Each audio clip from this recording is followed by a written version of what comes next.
They thought Pam Bondi's golden retriever was just there for comfort until he stood up in the middle of court, walked to the witness stand, and triggered a confession that stopped everything cold. Murphy didn't bark, he didn't growl, he didn't even twitch an ear when Pam Bondi quietly tapped her heel against the wooden courtroom floor twice, but he moved without hesitation. The golden retriever rose from his relaxed posture beside the defense table, his leash still loosely draped from Bondi's hand slid off without resistance. He walked calmly, too calmly, across the courtroom, weaving between rows of chairs until he reached the witness stand. Then, without a sound, he sat right in front of Malcolm Barnes, the prosecution's star witness. No one said a word. Judge Gregory Watkins was mid-sentence, but the second Murphy sat down and locked eyes with Barnes, the judge's mouth hung slightly open, stuck in silence. The court reporter's fingers slowed. Even the bailiff, who'd been standing near the back wall with his arms folded, leaned forward slightly, eyes narrowing. Barnes stiffened, his throat bobbed. He looked down at the mahout, then back up at Pam Bondi. She didn't move, she just looked at him and waited. What is this? The prosecutor whispered to his assistant, but no one answered. Barnes shifted in his seat. Then again his hands, which had been resting calmly on the Bible not 2 minutes earlier, were suddenly gripping the edges of the witness box. I need a minute, he muttered, barely audible. Judge Watkins frowned. You're under oath, Mr. Barnes. If you're feeling unwell, the court can. But Barnes cut him off. I wasn't supposed to say anything, but I was pushed to change the timeline. I didn't want to. It wasn't my idea. Dead silence. The prosecutor's mouth fell open. The gallery erupted in gasps. A juror looked around, unsure whether to stay seated or react. The judge held up a hand. Mr. Barnes, are you saying your sworn statement was falsified? Barnes couldn't meet anyone's eyes. Partially, yes. It was like someone had taken a hammer to the trial. Everything cracked, every assumption, every plan, every carefully prepared point fell to pieces in an instant. Pam sat motionless, her expression unreadable. Murphy turned his head slowly and walked back to her, settling again at her feet. She stroked his back once, no words, no gesture, beyond that the room was still in free fall. Judge Watkins blinked hard and leaned back in his chair, collecting his thoughts. We're taking a recess. Effective immediately.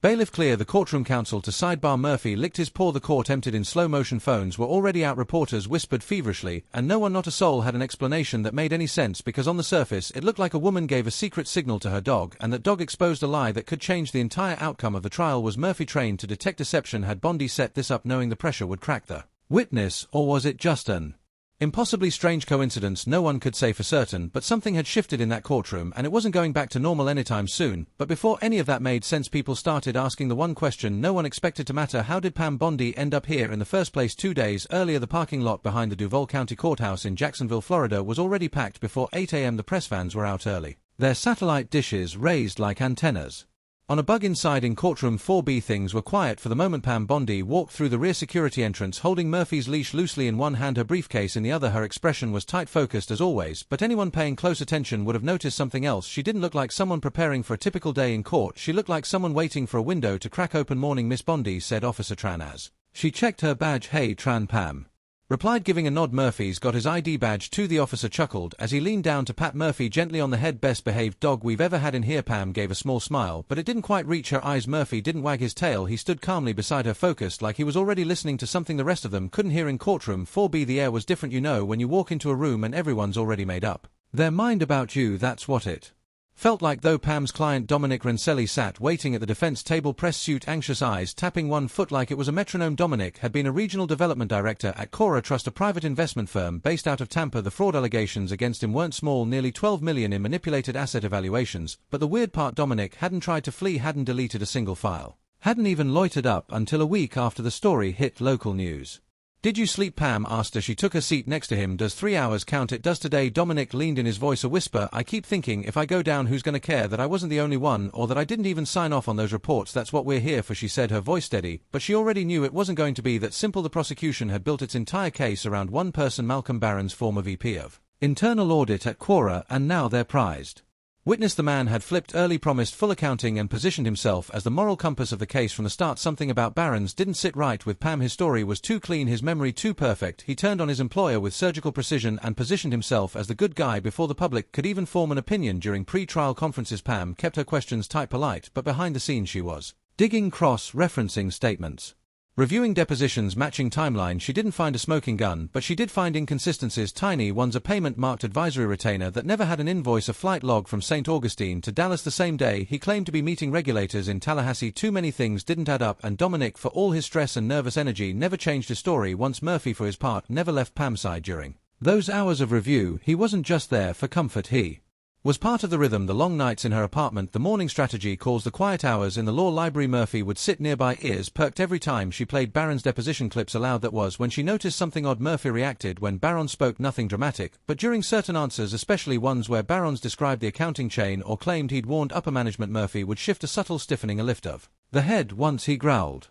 Just once. Pam hadn't forgotten it. Still, she knew she couldn't go to court waving suspicions. She needed something to crack, and as the trial began and Barons took the stand, her gut told her it wasn't going to take long. But Pam also knew that just suspecting someone isn't enough. Sometimes you have to wait for the exact right moment to put the pressure where it hurts. Murphy wasn't bred to be flashy. He wasn't one of those barking on command, tail-chasing, high-energy retrievers people see in viral videos. He was slow-moving, observant, the kind of dog who walked into a room and seemed to pick up everything without being obvious about it. When Pam first got him, she didn't need a pet, she needed a wall to lean on. It was 2 years ago, after a bitter case involving a traffic minor and a corrupt county official she'd won, but the fallout had been ugly. Threats, sleepless nights, a near breakdown. Her doctor said to take a break. Her therapist said to take up meditation. She adopted Murphy. Instead, he was two then quiet but alert, a golden retriever that had failed out of traditional service training, not because he lacked discipline, but because he seemed too independent. Pam took that as a good sign. What she didn't expect was how quickly he tuned into her rhythms. He'd watch her pace during calls, follow her to the kitchen, and back sit next to her desk during 3 a.m. document reviews like he knew she wouldn't sleep anyway. No barking, no whining, just silent company with eyes that never wandered far from her. But then came the night she had friends over. 2 of them were talking politics. The third, a colleague, was retelling an old case she'd won by pressuring a frightened teen witness. Pam was halfway to the kitchen when Murphy let out a low, sharp bark. Just one. Everyone went quiet. The colleague froze. What was that? He asked. Pam stared at Murphy, who was now sitting completely still, facing the man. Not aggressive, not playful, just still. She brushed it off. Everyone did. But 2 weeks later she found out that same colleague had been under investigation for witness tampering. That moment started to eat at her. It happened again 6 months later, this time during a deposition. Murphy had come to the office because Pam's assistant was homesick. The deputy had been a key figure in a misappropriation case, seemed nervous but cooperative. Then he said something about a missing invoice, claimed he'd never seen it. Murphy, lying beneath the conference table, lifted his head and growled. Just a low rumble. Pam stopped the recording, excused the man, and later found a copy of that invoice with his signature on it. Coincidence? Maybe, but 2 coincidences become a pattern pretty fast when you work in law. That's when Pam started paying closer attention, not training him. She wasn't trying to make Murphy into some courtroom trick, but she began recognizing his tells. How his ears tilted slightly when someone was stretching the truth, the way he stared unblinking when someone lied with confidence. So when this case came up and Dominic insisted Barons was lying, but couldn't prove it, Pam didn't shrug off the instinct. She watched, she observed, and when Murphy showed the same stiff posture during video prep, her suspicions started forming into something sharper. Still, bringing a dog into a federal courtroom was no small thing. She filed the appropriate motions citing Murphy as a certified emotional support animal. No one objected. The press barely mentioned it, just a footnote about the unusual presence of a golden retriever in a fraud trial. Murphy stayed quiet during voir dire, silent through opening statements, but during pre-trial witness meetings Pam let him walk around the room quietly, casually. He ignored the judge, he ignored the bailiff, but when Barons walked in for the final pre-testimony prep, Murphy didn't sit next to Pam. He sat near the door, directly across from Barons, watching, head tilted, not moving. That night Pam didn't sleep. She didn't believe in magic, she didn't think her dog could sense lies, but she did believe in patterns and instincts, and in the fact that sometimes the smallest signal can mean everything. But that signal, no matter how subtle, only works if you wait for the exact moment to act. And Pam was just about there. Malcolm Barron sat in the witness lounge sipping lukewarm coffee and staring at a wall that had nothing on it. No art, no clock, no reflection, just beige, the kind of blank space that forces you to listen to your own thoughts whether you want to or not. He hated that wall, he hated the coffee too, but it gave him something to hold, something to pretend he was focused on while his insides twisted. He'd been in courtrooms before. Years ago, in his early audit days, he testified in small claims cases, tax discrepancies, payroll disputes, easy stuff. But this wasn't easy. Cora Trust wasn't a mom and pop shop, it was a powerhouse with deep-pocketed investors and sharp lawyers. He had been the VP of Internal Audit for almost 4 years, and he'd known the numbers didn't add up for at least 2, so why hadn't he said something sooner? Because I was afraid, he muttered under his breath. He wasn't the villain in this story, at least that's what he kept telling himself. He wasn't the one who had falsified quarterly filings or coached junior analysts to hide expenses that had been Dominic, or at least that's what he claimed in his deposition. The problem was that wasn't entirely true. He hadn't lied outright, but he had shaped the story, pushed it in a direction that kept himself safe. The pressure had come from above, sure, but when the state started asking questions, he hadn't been completely transparent. Not about when he knew, not about the emails he deleted, not about the board meeting where Dominic had actually tried to pump the brakes. His stomach turned. He thought he could live with it, that it was a smart move. Flip early, be helpful, get immunity, walk away clean. Everyone said that's how the game was played, and at first it worked. The state attorneys called him reliable. The press quoted him. Pam Bondi barely touched him during the pre-trial motion hearings, but something about her bothered him. She wasn't like the usual defense counsel, constantly trying to rattle him, objecting for sport, poking holes just to make headlines. No, she watched him, not just listened, watched. She clocked his phrasing, the shift in his tone, the way he paused before answering certain questions. Her dog too, always sitting beside her like a statue, but somehow aware it made him uneasy. He hated that he even noticed a dog in the room, but there it was. He shook his head, trying to clear the noise. Mr. Barron's, a young woman in a tan suit, stepped in. It was the bailiff's assistant. They're ready for you. He stood up, smoothed his tie, and grabbed his folder right as he walked toward the courtroom. Every step felt just a bit heavier than the last. He could see the jury now filing into their seats.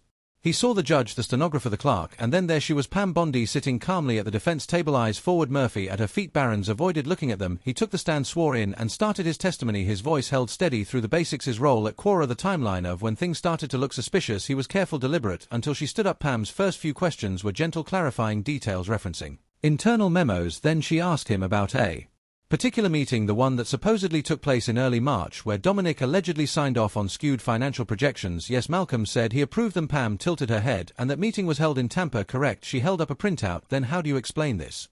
Travel log showing your company car logged in Jacksonville at 3:48 p.m. that day, and a security log showing you used your key card at the Jacksonville office less than an hour later. Barron's blinked. I wasn't at a conference call. You just testified it was in person. He hesitated. I may have mixed up the dates. There were multiple meetings that week. She didn't push. She let the silence do it for her. Murphy stirred, but sometimes silence is louder than shouting, and this silence was about to shatter everything. The room didn't feel tense, not yet, not outwardly. The jurors were attentive, but no one seemed on edge. The clerk typed at a steady pace. The prosecutor leaned back slightly in his chair, tapping a pen against his leg, thinking they'd weathered that little stumble with the travelogue. But Pam Bondi knew better. She could feel it in the way Barron's adjusted his collar too many times, in the way he suddenly kept licking his lips, in the way he glanced not at her but at Murphy. A single unsure flick of the eyes that was her window. She bent down, slowly reached into her bag and pulled out a small binder with nothing in it, just a decoy. She placed it on the table just left of her notepad. Murphy's eyes followed the motion. His ears perked. He shifted his weight. Pam didn't speak. Instead she tapped her heel twice, quick, clean, not loud enough for anyone else to notice. Murphy rose, not in a rush, not like he was excited. He stood the way a person might when asked to walk into a room they'd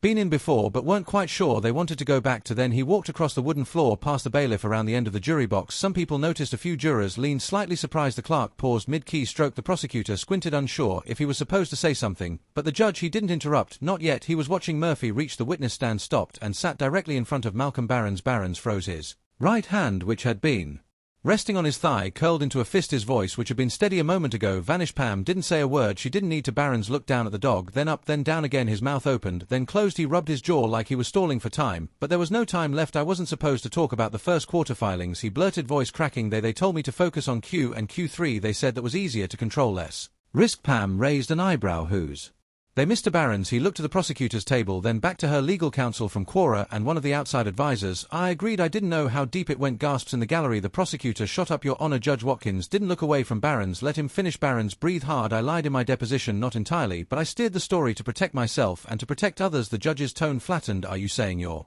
sworn testimony was deliberately false? Yes. The courtroom shifted. You could feel it. The bailiff stepped forward instinctively, not because anyone was in danger, but because the rules had just been broken, and when that happens things get unpredictable. Murphy stood up, turned, and calmly walked back to Pam. The prosecutor whispered to his assistant, clearly shaken. The jurors stared straight ahead, a few of them visibly stunned. Pam said nothing. Judge Watkins tapped his pen against the bench once, twice, then dropped it with a sigh. This court is in recess, he said sharply. Counsel to sidebar. Immediately the courtroom erupted in whispers. Reporters darted toward the hallway. One of them was already texting furiously. The bailiff's assistant moved to clear the room, and through all of it Murphy sat at Pam's feet again, head slightly tilted, watching the chaos he may or may not have helped cause. But no one could walk out of that courtroom pretending nothing had happened. The question now wasn't what came next, but what had just been revealed. The hallway outside courtroom 4B looked like the aftermath of a lightning strike. Reporters huddled near the exit, their voices low, but frantic. Cameras were being unpacked. Someone was already live streaming, though no one was really saying anything. They were all waiting for someone else to make sense of what they just witnessed. Behind the closed double doors, the judge's chambers were quiet, too quiet. Pam stood by the window, arms crossed, watching a pair of pigeons fight over a crust of bread on the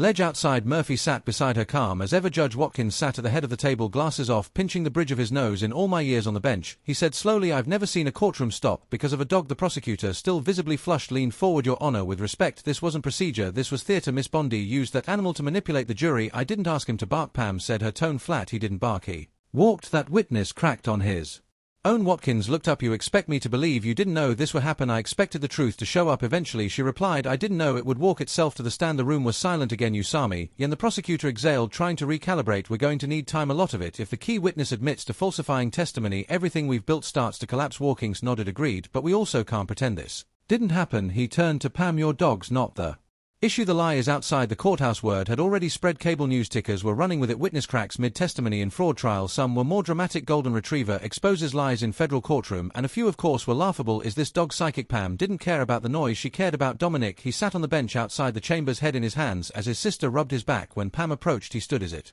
real? He asked. Did that just happen? It did.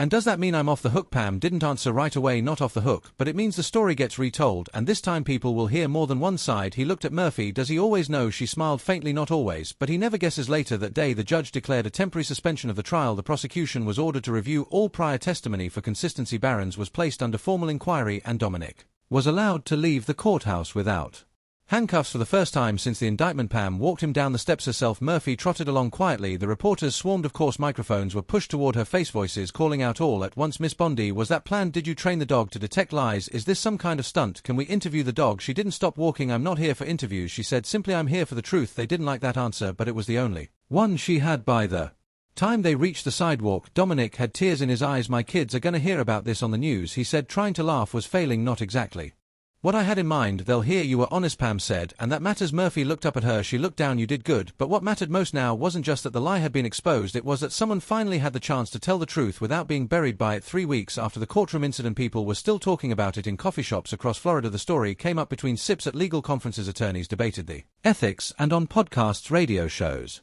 even late-night monologues. The question repeated itself again and again. Was that dog trained to detect lies? Pam Bondi didn't answer any of those questions publicly. She wasn't interested in going viral. She had no plans to write a book, give interviews, or lean into the spectacle. She kept working quietly. She and Murphy returned to their usual routine: case files, court prep, early morning walks along the St. Johns River. But she did notice something. People treated her differently now, not with fame, but with caution, like they were trying to figure her out without asking too much, as if they thought she could read minds, or that Murphy could. Dominic's case had changed shape completely after Barron's confession. 2 more whistleblowers stepped forward, people who'd been too scared before, people who assumed no one would believe them. But when the courtroom shook, so did their silence. The state reassessed the charges. Dominic wasn't cleared completely, but the fraud case shrank down to something manageable.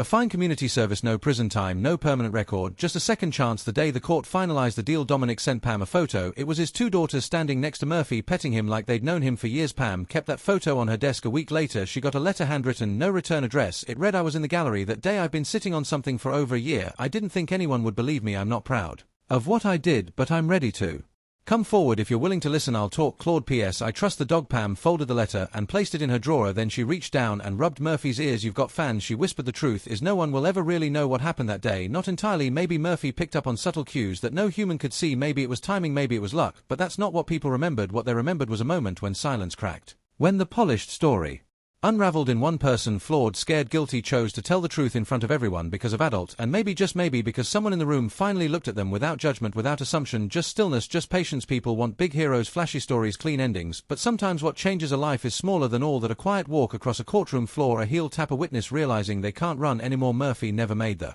news rounds. He wasn't invited to morning shows or given honorary ribbons. He just went back to being Murphy, watching, listening, being there. And maybe that's the lesson. Truth doesn't always need fireworks. Sometimes it needs stillness, someone who waits for the right moment, someone who listens with more than just ears, someone who knows when something's off even if they can't explain why. So ask yourself this: how many lies have you ignored because they were comfortable, and who in your life might be quietly trying to tell the truth? If only someone would give them the space. If this story moved you even just a little, share it, talk about it, and most importantly, listen. You never know who's carrying a truth they're terrified to speak. Subscribe if you want more stories that remind us how one moment, one choice can change everything.